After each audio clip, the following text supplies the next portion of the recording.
Y la abanderada de la coalición por la Ciudad de México al frente a la jefatura de gobierno de la capital del país se comprometió a crear espacios públicos para el bienestar de la ciudadanía. Veamos. En reunión con simpatizantes y militantes del barrio de Tepito, la candidata de la coalición por la Ciudad de México al frente, Alejandra Barrales, dijo que a tan solo 4 días de la elección seguirá trabajando para lograr la victoria en las urnas.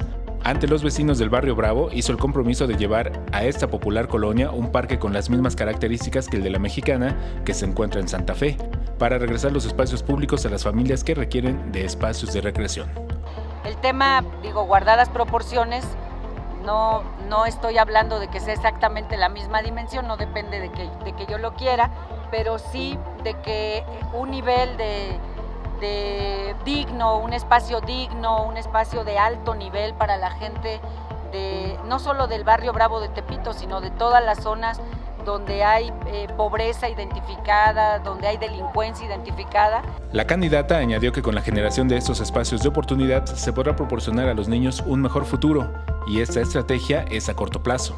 Los niños necesitan tener otras aspiraciones, otros contactos, donde su aspiración sea ser los mejores futbolistas, los mejores arquitectos, los mejores bailarines.